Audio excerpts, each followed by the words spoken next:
ప్రస్తుతం చాలా మంది ఆన్లైన్లో ఫుడ్ ఆర్డర్ పెడుతూనే ఉంటారు. బయటకు వెళ్ళే పని లేకుండా ఉన్న చోటనే అన్ని తెచ్చుకొని పెట్టుకుంటుంటే అంతకు మించి ఇంకేం కావాలి అనుకుంటున్నారు. అయితే కొంతమంది కస్టమర్ల బద్ధకాన్ని డెలివరీ బాయ్స్ అవకాశంగా తీసుకుంటున్నారు. వారిని బురిడి కొట్టించి డబ్బు కాజేయడం లాంటి స్కామ్స్ చేస్తున్నారు. ఇప్పటివరకు ఇలాంటి వార్తలు ఎన్నో విని ఉంటారు కదా. ఇదంతా ఒక ఎత్తు అయితే ఏదో ఒక పని చేసి కష్టపడి డబ్బు సంపాదించాలని నిజాయితీగా పనిచేసేవారు ఇంకొందరు ఉంటారు. వారిని ఇబ్బందులు పెట్టే కస్టమర్స్ కూడా ఉన్నారు. స్వయంగా జొమాటో సీఈఓ దీన్ని ఎక్స్పీరియన్స్ చేశారట. ఫుడ్ డెలివరీ బాయ్ లాగా నార్మల్గా వెళ్ళిన ఆయనకు అవమానం జరిగింది. దీంతో సోషల్ మీడియాలో తన అనుభవాన్ని పంచుకున్నారు. Zomato CEO Upendra Goyal delivery boy సవాళ్లను ప్రత్యక్షంగా ఎక్స్పీరియన్స్ చేయడానికి డెలివరీ బాయ్ అవతారం ఎత్తారు.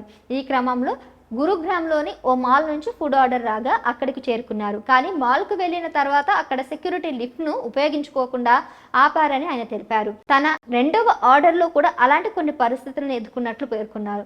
ఈ క్రమంలో డెలివరీ బాయ్స్ పనిని మెరుగుపరచడానికి వారు మాల్స్తో మరింత సన్నిహితంగా పనిచేయాల్సిన అవసరం ఉందని గ్రహించినట్లు ట్వీట్ చేశారు.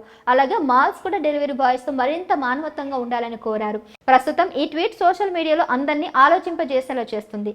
ఈ పోస్టుకు చాలా మంది రియాక్ట్ అవుతున్నారు. మాల్స్లో మాత్రమే కాకుండా చాలా అపార్ట్మెంట్లు, సొసైటీలోని లిఫ్ట్లో డెలివరీ బాయ్స్ను అనుమతించడం లేదంటూ చెప్పుకొచ్చారు. మరికొందరు కామెంట్ కూడా చేస్తున్నారు ఈ విషయం పైన. ఇలాంటి విభజన లేకుండా అందరూ లిఫ్ట్ ఉపయోగించడం తప్పనిసరి చేయాలని మరికొందరు కామెంట్ చేశారు. ఏదేమైనా దీపేందర్ గోయల్ ఈ విషయాన్ని వెలుగులోకి తీసుకువచ్చి అందరికీ ఒక అవగాహన కల్పించారు. తరచూ డెలివరీ బాయ్స్కు ఇలాంటి కష్టాలు ఎదురవుతూనే ఉంటాయి, కానీ దానిని ఎవరూ అంతగా పట్టించుకోరు. ఇక నుంచి అయినా ఈ విషయాన్ని అందరూ దృష్టిలో ఉంచుకొని వ్యవహరిస్తే వారికి విలువ ఇచ్చినట్లు అవుతుందని నెటిజన్లు కామెంట్ చేస్తున్నారు. నిజమే కదా మరి. ఏదో ఒక పని చేసుకొని కష్టపడి బ్రతికే వారిలో వారు కూడా ఒకరు. ఎండావానాన్ని తేడా లేకుండా ఆర్డర్ పెట్టిన వెంటనే సరైన సమయంలో తీసుకువచ్చి ఇస్తూ ఉంటారు. దానికి సంబంధించిన కొన్ని దృశ్యాలు కూడా సోషల్ మీడియాలో వైరల్ అవుతూనే ఉంటాయి. మరి అలాంటప్పుడు వారిని కూడా ఏ భేదం లేకుండా సమానంగానే చూడాలి. మరి ఈ విషయంలో మీ అభిప్రాయాలు ఏంటో కింద కామెంట్ చేయండి.